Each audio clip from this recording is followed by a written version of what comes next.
Welcome back to my YouTube channel career guide Pakistan. आपको पता है कि इस चैनल पर डेली पाकिस्तान में आने वाली हर जॉब के बारे में इंफॉर्मेशन फ्राहम की जाती है। आज की हमारी जो वीडियो है वो है पाकिस्तान रेंजर्स के बारे में, जिसका बहुत देर से स्टूडेंट्स को इंतजार था कि सर इसकी जॉब्स कब आनी है। काफ़ी सारी सोशल मीडिया पर फेक न्यूज़ और काफ़ी सारी जो है ना खबरें गर्दिश में थी कि वो इस दफ़ा 2025 में नहीं आने वाली जॉब पाकिस्तान रेंजर्स की, लेकिन इंतजार की घड़ियाँ खत्म हुई हैं और पाकिस्तान रेंजर्स में काफ़ी सारी असामियों का ऐलान हो गया, जिसमें तरीन कम उसका मेडल और ज़्यादा से ज़्यादा जितनी भी हो आपकी, आपने BA किया, FSC किया, FA किया, इंटर है, मैट्रिक है, जो भी है आप इसमें अप्लाई कर सकते हैं। ठीक है, तो सबसे पहले इसमें पूरे पाकिस्तान से अप्लाई कर सकते हैं, गिलगित बल्तिस्तान वाले, पंजाब वाले, KPK वाले, बलोचिस्तान, सिंध, जहाँ से भी आप हैं आप वहाँ से अप्लाई कर सकते हैं। तो चलिए वीडियो को स्टार्ट करते हैं और हम चलते हैं एडवर्टाइजमेंट के ऊपर और वहाँ से चल के मैं आप सबको समझाता हूँ किस तरह आपने इसमें अप्लाई करना है। तो वीडियो को शुरू करने से पहले चैनल को सब्सक्राइब कर लें, वीडियो को लाइक करके अपने दोस्तों के साथ लाजमी शेयर कीजिएगा। जो लोग पढ़े लिखे नहीं भी हैं उनके साथ ये वीडियो आपने लाजमी शेयर करनी है। तो चलिए वीडियो का आगाज़ करते हैं। तो हम आ चुके हैं जी एडवर्टाइजमेंट के ऊपर। ये सबसे ऊपर आप देख सकते हैं हेडक्वार्टर पाकिस्तान रेंजर्स पंजाब, गाजी रोड, लाहौर, 33 प्रोग्राम राय भर्ती पाकिस्तान रेंजर्स पंजाब। तो ये इस दफ़ा जो है ना तादाद, जो असामियों की तादाद है वो 558, तकरीबन 600 असामियाँ हैं। और इसमें सिर्फ और सिर्फ इस दफ़ा सिपाही जनरल ड्यूटी यानी कि सिपाही GD की ही असामियाँ हैं। इसमें क्लर्क, नायब खतीब या इस तरह वाली जो भी जॉब्स पहले अनाउंस की जाती थी, इस तरह का इस बार कोई सीन नहीं है। तो इस बार सिर्फ और सिर्फ सिपाही की असामियाँ हैं। तो इसमें सिर्फ जो लोग सिपाही पर भर्ती होना चाहते हैं ना, वही लोग अप्लाई इसमें कर सकते हैं। आप ये नहीं सोचें कि मैंने BA किया हुआ है जी तो मैं इसमें अप्लाई नहीं करूँगा। आप ये सोचें, अपने अल्लाह पर तवक्कुल रखें, इंशाअल्लाह ताला अगर आपकी तालीम इतनी है, आप ये ना सोचें कि इसमें कम असामियाँ, आप सिर्फ जस्ट अप्लाई करें। इस दफ़ा देखें 558 असामियाँ हैं, लेकिन इस दफ़ा इतनी कभी भी असामियाँ नहीं आई। इस दफ़ा सिर्फ सिपाही की 598 असामियाँ हैं। तो आप अप्लाई करें। अल्लाह पाक आपको जब आप किसी भी पोस्ट में चले जाते हैं तो आप वहाँ से आगे तरक्की करें, आगे अप्लाई करें, लेकिन जी एक चीज़ तो आपके पास होनी चाहिए ना। तो चलें, इस दफ़ा जो है ना मेरिट के ऊपर जो वो 45 असामियाँ रखी गई हैं और जो सिंध पंजाब के शहरी हैं उसके लिए इस्लामाबाद का जो एरिया है उसके लिए 50% कोटा है। और ये आप खुद ही देख लीजिएगा। अगर इस तरह मैं आपको बताने पड़ गया तो ये वीडियो काफ़ी लंबी हो जाएगी।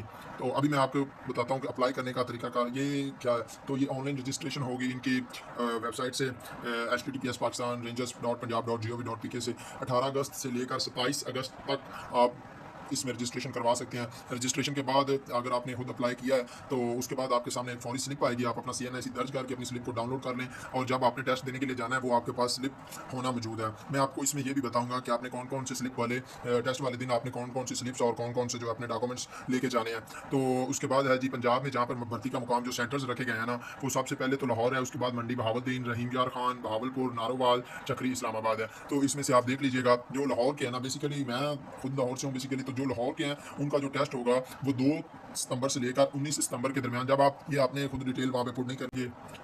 उनके लिए ये 6 नाम हैं, ये मैंने बता दिया, लाहौर, मंडी बहाउद्दीन, रहीम यार खान, बहावलपुर, नारोवाल और चक्री, इस्लामाबाद। तो आप लोगों ने जब वहाँ पे जब टेस्ट डेट सेलेक्ट करनी है तो ये वाली इनमें से कुछ करनी है। हेडक्वार्टर पाकिस्तान रेंजर पंजाब लाहौर का, मंडी बहाउद्दीन का या रहीम यार का, जो आपके नज़दीक होगा आपने हमेशा वही करना है जो आपके नज़दीक होगा। आपके जो दूर होगा उस पर आपने नहीं जाना। उसके बाद खैबर पख्तूनख्वा वाले जो हैं उनको कोहाट है और विरसिक पेशावर में होगा टेस्ट। उसके बाद सिंध वाले जो हैं वो हैदराबाद जाएंगे, बलोचिस्तान वाले कोयटा में, इनका सिर्फ एक ही है। और पंजाब वालों के लिए ये 6 शहर रखे गए हैं, टेस्ट सेंटर्स बनाए गए हैं। तो आज़ाद जम्मू कश्मीर वाले जो हैं वो बम्बर में जाकर अपना टेस्ट देंगे, मुजाहिद फोर्थ सेंटर में। उसके बाद गिलगित बल्तिस्तान वाले जो हैं वो गिलगित में जाएंगे, 2 सितंबर से लेकर 8 सितंबर तक इनके टेस्ट होंगे। उसके बाद आपने जिस दिन आपका टेस्ट होगा उस दिन आपने डॉक्यूमेंट्स कौन कौन से लेके जाने हैं और ओरिजिनल्स डॉक्यूमेंट्स आपने हमेशा अपने जहाँ भी टेस्ट देने के लिए जाना है आपने अपने ओरिजिनल डॉक्यूमेंट्स हमेशा साथ लेके जाने हैं, क्योंकि वहाँ पर ओरिजिनल डॉक्यूमेंट्स देखे जाते हैं और जो आपसे रिसीव डॉक्यूमेंट्स किए जाते हैं वो कॉपीज़ की जाती हैं। तो जहाँ भी जाना है आपने हमेशा अपने ओरिजिनल डॉक्यूमेंट्स साथ लेके जाना है। तो पाकिस्तान रेंजर्स में जब आप टेस्ट देने के लिए जाएंगे तो आपके पास सबसे पहले तलीमी इसनाद, अगर आपने मैट्रिक है, इंटर है या मिडल है, जो भी आपने किया हुआ है वो अपने तलीमी इसनाद लेके जाएंगे। उसके बाद 2 अदद फ़ोटो कापियाँ, अगर 8वीं जमात पास है तो स्कूल छोड़ने का सर्टिफिकेट मुतलका डिस्ट्रिक्ट एजुकेशन ऑफिसर से तस्दीक होना चाहिए।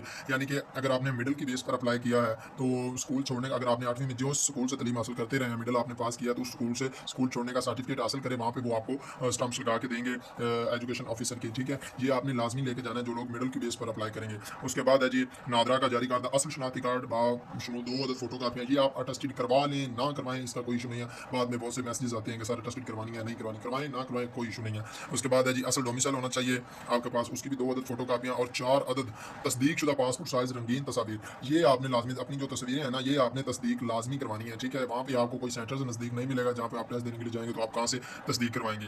तो बाकी डॉक्यूमेंट्स चाहे रहने दें तस्दीक करवाने, और ये जो 4 अदद तस्वीरें हैं ना ये आपने लाजमी तस्दीक करवानी है। अभी डॉक्यूमेंट्स आएंगे सर तस्दीक कहाँ से करवानी है, तो मैंने अपनी काफ़ी वीडियोज़ में बताया कि तस्दीक शुदा आपने किसी भी 16वें ग्रेड के ऑफिसर से आपने करवानी है। आप अपने स्कूल टीचर, हाई स्कूल जो आपके नज़दीक है वहाँ पे चले जाएँ, उनको स्कूल टीचर्स को कहें वो आपको करके देंगे, वो अपने स्टाम्प्स और सिग्नेचर करेंगे तो आपकी तस्वीरें जो हैं या जो भी आपके डॉक्यूमेंट्स हैं वो तस्दीक हो जाएंगे। उसके बाद है जी म्यार बराए उम्मीदवारान, अगर आपका कद इसमें कम से कम जो मांगा गया है ना वो 5 फुट 6 इंच होना ज़रूरी है, और जो सिपाही जनरल ड्यूटी पर आपने अप्लाई किया है कम से कम मिडल नेज तलीम, अगर आपकी तलीम ज़्यादा है तो आपको तरजीह दी जाएगी फाइनल सिलेक्शन के अंदर। ठीक है, ये नहीं कि अभी आपके साथ मिडल वाले भी होंगे, टेस्ट देने के लिए आपके साथ सारे ही होंगे, लेकिन अगर आपको फाइनल सिलेक्शन में आपको तरजीह दी जाएगी क्योंकि आपने ज़्यादा तलीम हासिल की हुई है। और इसमें अगर उम्र की याद की बात करें तो उम्र की याद जो है वो 18 साल से कम और 30 साल से ज़्यादा उम्र वाले उम्मीदवारान को भर्ती नहीं किया जाएगा। ये आप मेरी बात ज़हन नशीन कर लें। अगर आपकी एज या आपके किसी रिलेटिव्स की एज 18 साल से कम है या 30 साल से ज़्यादा है तो वो लोग इसमें अप्लाई नहीं कर सकते। उसके बाद है जी उसके बाद है जी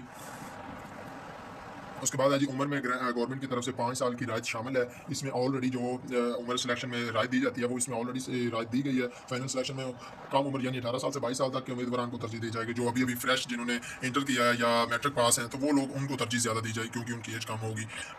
उसके बाद है जी तालीमी म्यार, ये मैं आपको पहले ही बता चुका हूँ। अगर आपके वालिद साहब या रिलेटिव्स हैं वो साबका फौजी रह चुके हैं तो आपने उनका अप्लाई करते वक्त उनका वहाँ पे डिटेल्स भी अप्लाई करते वक्त उनकी डिटेल्स भी देनी है। ठीक है, उसके बाद है आपका जिस्मानी म्यार, कद कम से कम वो ये देखिए मैंने आपको बताया 5 फुट 6 इंच होना ज़रूरी है। अगर आपका कद ज़्यादा है तो आपको तरजीह दी जाएगी। वजन छाती है, उसके बाद ये 33 बमा फैलाओ 33.5, अगर सिंपल नॉर्मली 33 होनी चाहिए और फैलाओ के साथ 33.5 तो लाजमी होनी चाहिए। और वजन की अगर बात करें तो 121 पाउंड तकरीबन बनता है, 55 किलो से लेकर 60 किलो के राउंड बाउंड। तो अगर आपका जो वजन है ये 60 प्लस है तो आप रहने दें, ना करें अप्लाई। और अगर आपका जो वजन है वो 55 से अराउंड है या 55 से कम है तो आप अप्लाई करेंगे इसमें।